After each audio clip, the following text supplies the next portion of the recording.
మొత్తం నయనారులో ఏ ఒక్కడు కూడా ఏమీ అడగలేదు అని చెప్పుకున్నాం. నిజంగా ఈయన తప్ప మిగిలిన 62 మంది ఏమి అడగలేదండి.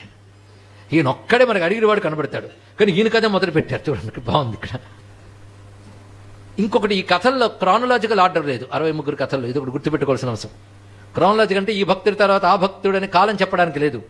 ఏ భక్తుడి కథ ముందు వస్తుందో వెనక వస్తుంది. ఎవడ వెనకో ఎవడు ముందో చెప్పలేదు. వీళ్ళందరికంటే ముందు వాడు కన్నప్ప. ఆయన కథ 10వదో 11వదో అవుతుంది. ఇలా మనం లెక్కలు చెప్పలేమని ముందు తెలుసుకోవాలి. రెండవది, మొత్తం 63 భక్తుల్లో తెలుసుకోవాల్సినది, అందరూ ఒక పెద్ద వర్ణానికి చెందిన వారు కారు. ఇలాంటివి సమాజానికి వెళ్ళాలండి. ఇలాంటి కథలు చరిత్రకు అందని కాలం నుంచి మనకుంటూ ఉంటే, వీటన్నిటినీ కాదని మన హైందవ ధర్మంలో వివక్ష ఉందని, పైవర్ణములు వారు మాత్రమే గొప్పవారుగా ఉన్నారని, క్రింది వారిని అణిచివేశారని, వాళ్ళు పాశ్చాత్యులు నోటుకొచ్చినట్టు వ్యాఖ్యానించే డిస్క్రిమినేషన్ అనే మాటని, క్యాస్ట్ అనే మాటని సృష్టించింది వారు. మనకు తెలియక మనలో ఉన్న వర్ణ వ్యవస్థకి వాళ్ళు అంటగడితే అది నిజం అనుకున్నాం.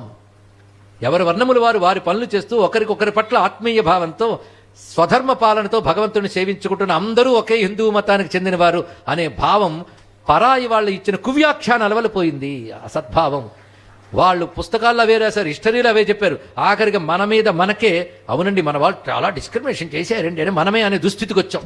ఇప్పుడిప్పుడు సోషల్ మీడియా మొదలైన వాటి యొక్క పుణ్యమా అని సరియైన రీసెర్చ్లు బయటకు వచ్చి, ఎవడో అడ్డకట్టి ఫిల్టర్ చేయడానికి వీలు లేకుండా సరియైన విషయాలు బయటకు వస్తుంటే ఇప్పుడిప్పుడు మేల్కొంటున్నాం. ఇప్పుడిప్పుడు, అది కూడా పూర్తి స్థాయిలో లేదు.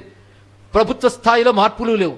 ఇంకా డిస్క్రిమినేషన్ మాటలే వాడుతున్నారు. అగ్రవర్ణాలు వారు అణచివేశారు, వీళ్ళే ఎక్కువ వాళ్ళే ఎక్కువ అని. వాళ్ళొక్క సెక్యులర్ పెరిగి పురాణం చదివినా తెలుస్తుంది, 12 ఆళ్వార్ల చరిత్ర చదివినా తెలుస్తుంది. పరమ వేద పండితుడు ఎలాంటి వాడు, అంత గొప్ప భక్తులైన రాజు కనబడతాడు, అంత గొప్ప భక్తులైన వ్యాపారి కనబడతాడు, అంత గొప్ప భక్తులైన అన్ని అల్పవర్ణములు వారు కనబడతారు.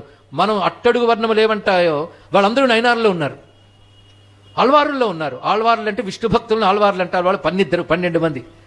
నయనారులు అంటే శివభక్తులకు ఆ మాట వాడుతున్నాం. రెండూ కూడా పరమ పూజ్యులైన అర్థంలోనే చెప్పబడుతుంది. విష్ణు భక్తులైనా శివభక్తులైనా భక్తి గొప్పది. వారి చేత ఆరాధింపబడ్డ ఒకే బ్రహ్మము శివవిష్ణు రూపంతున్నదని తెలుసుకుని ఆ కథలు ఈ కథలు కూడా భక్తులకు అనుసంధానం యోగ్యములే, అందులో సందేహం లేదు. మొత్తానికి 63 భక్తుల్లో అత్యంత అల్పవృత్తికి చెందినటువంటి వాళ్ళు, కొండలు చేసుకునే వాళ్ళు, చర్మప్పని చేసుకునేటువంటి వాళ్ళు, జాలరులు ఎంతమంది ఉన్నారండి.